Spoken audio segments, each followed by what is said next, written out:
വൈകുന്നേരം ഒരു 6 മണിയായി കഴിഞ്ഞാൽ ആലപ്പുഴയിലെ കാറ്റിന് നല്ല ചിക്കൻ പൊരിച്ചതിന്റെ മണമാണ്. ഇപ്പം മോനെ മൻസൂറെ എന്നാണ്ട് സുഖം തന്നെ? പക്ഷേ അങ്ങനെ കൂടും അൽഹംദുലില്ലാ സുഖമായിട്ടു ആണ്. ഇതെൻ്റെ ഉമ്മയാണ്, അതെൻ്റെ വൈഫിൻ്റെ ഉമ്മയാണ്. അപ്പുറത്തത് ഉമ്മച്ചിയുടെ പെങ്ങടെ മോളാണ്.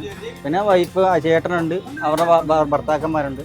എല്ലാം കൂടെ ചേർന്ന് നമ്മളൊരു കൊച്ചു കുടുംബമായിട്ടാണ് ഇത് മുന്നോട്ട് കൊണ്ടുപോകുന്നത്. അപ്പം നമുക്കിവിടെ സ്പെഷ്യലായിട്ട് വരുന്നത് ഇറച്ചിപ്പുട്ടുണ്ട്, കപ്പ ബിരിയാണി ഉണ്ട്, 65 ഉണ്ട്. 65 നമുക്ക് ഒരു 350 ഗ്രാം ഒരു 120 വരുന്നുള്ളൂ. ഇറച്ചിപ്പുട്ടാകുമ്പോൾ ചിക്കൻ്റെ ഉണ്ട്. പിന്നെ നമ്മൾ ചിക്കൻ കഴിക്കാത്തവർക്ക് വേണ്ടി നമ്മൾ ബീഫ് പൊട്ടും കോംബോ ആയിട്ട് കൊടുക്കുന്നുണ്ട്. നമ്മൾ ഒരു 80 രൂപ വരുന്നുള്ളൂ. 350 ഗ്രാം ഒരു 120, ചിക്കൻ 65 നമുക്ക് വരുന്നുള്ളൂ. ഒരു ദിവസം പൊറോട്ട അടിക്കും? ദിവസം ഒരു 900 പൊറോട്ട അടുത്തടിക്കും. അടിയോ? വീട്ടിൽ നിന്ന് മേക്ക് ചെയ്ത് കൊണ്ടുവെക്കും. പറയുമ്പോൾ സ്പോട്ടിൽ ലൈവായിട്ട് ചിക്കൻ കട്ട്ലേറ്റ് ഫ്രൈ നിങ്ങൾക്ക് ആയി തരും. കട്ട്ലേറ്റ് എന്നൊക്കെ പറഞ്ഞല്ലോ, മുട്ടായി കട്ട്ലേറ്റ് കേട്ടോ. ഭയങ്കര സോഫ്റ്റും നല്ല നല്ല എന്താ പറയപ്പോ നല്ല ടേസ്റ്റ് ഉണ്ട്.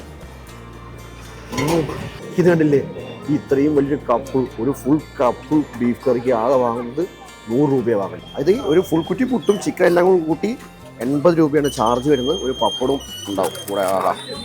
അത് പ്രോപ്പറായി തട്ടുകടയ്ക്ക് പ്രത്യേകിച്ച് പേരും കാര്യങ്ങളൊന്നുമില്ല. വെള്ളക്കിണർ, ആലപ്പുഴ ജില്ലയിൽ തന്നെ, ആലപ്പുഴ ടൗണിൽ തന്നെ വെള്ളക്കിണറാണ് കട. വൈകുന്നേരം 6 മണിയാകുമ്പോൾ ഏകദേശം എല്ലാം സെറ്റാവും.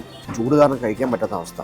പുട്ടുണ്ടല്ലോ പുട്ടിൻ പൊടിയുണ്ടല്ലോ, ഫുൾ ടൈം ആൾ വന്നുകൊണ്ടിരിക്കും. അപ്പോൾ തൽക്കാലം ഞാൻ മെല്ലെ വിട്ടേക്കും. വീണ്ടും കാണാം. തൽക്കാലം ബൈ.